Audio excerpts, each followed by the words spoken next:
प्रभु, क्या संसार में केवल सुख का होना संभव नहीं है? प्रत्येक आत्मा का लक्ष्य केवल सुख की प्राप्ति ही तो है।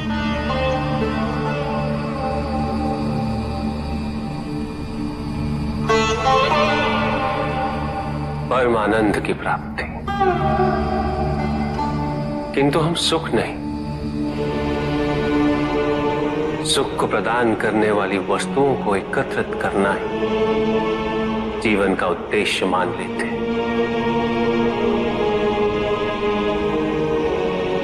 ये समस्त संसार माया है, सब कुछ नश्वर है।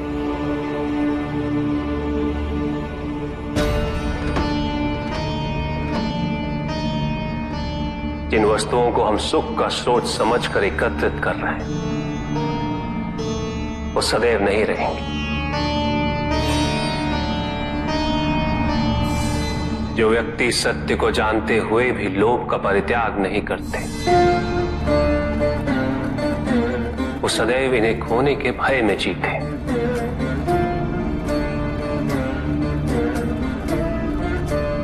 और जो व्यक्ति सत्य को जानते ही नहीं, वो अहंकार में जीते।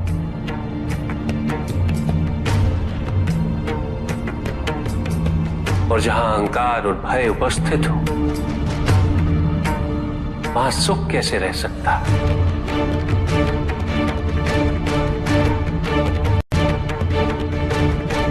किसी को यह दुख है कि उसके पास कुछ भी नहीं,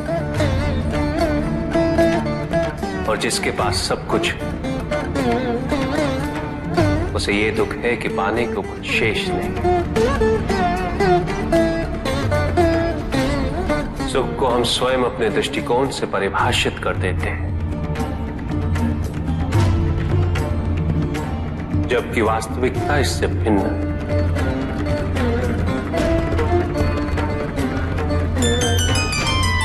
इसलिए आवश्यकता है अनासक्त रहने की।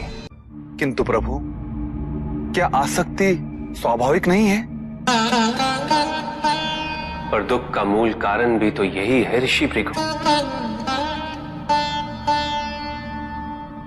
आसक्ति हमारे मन की शांति को छीन लेती, उसे भंग कर देती।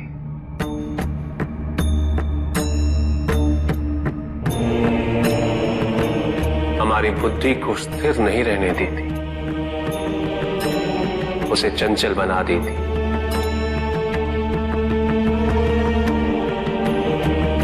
आसक्ति से प्रमाद की उत्पत्ति होती, प्रमाद मद होता है, और मद अहंकार का स्रोत है।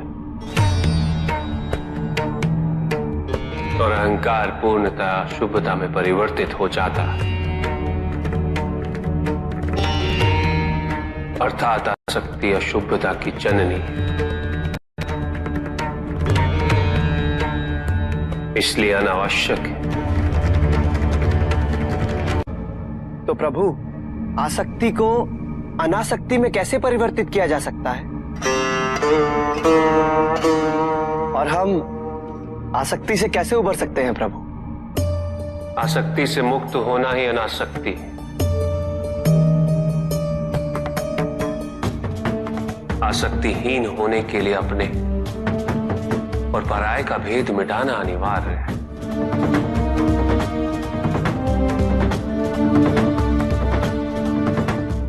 और यह तभी संभव होगा जब हम सुख की खोज बाहर नहीं, अपने भीतर करें। जब हम यथार्थ को पहचानें,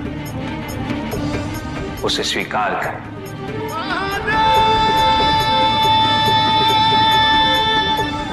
हम अपने सुख को सांसारिक तत्वों से परिभाषित नहीं करें। जब तक हम ऐसा करते रहेंगे, हम बंधते जाएंगे। जब हम स्वयं अपने भीतर झांकना आरंभ करेंगे, हमारी मुक्ति का मार्ग स्वतः प्रशस्त होता जाएगा। महादेव, आपने हमें दुख का कारण तो बता दिया, किंतु हम भाई के बारे में भी जानना चाहते हैं।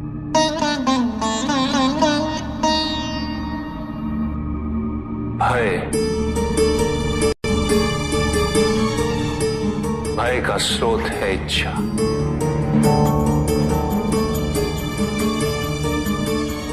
पाने की इच्छा होगी तो उसे खोने का भय भी होगा।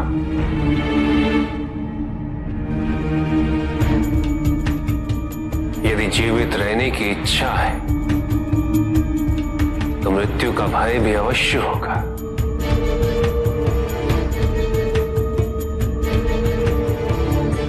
किंतु केवल मनुष्य ही नहीं, देवता, गंधर्व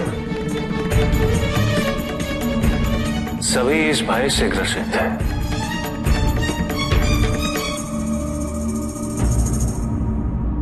क्योंकि इच्छाओं से मुक्त कोई भी नहीं।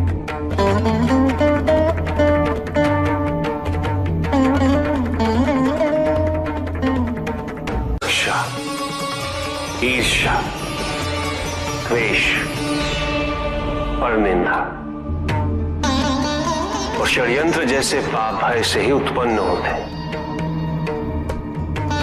और प्रत्येक पाप का प्रायश्चित केवल दुख और कष्ट उठाने से ही संभव होता है।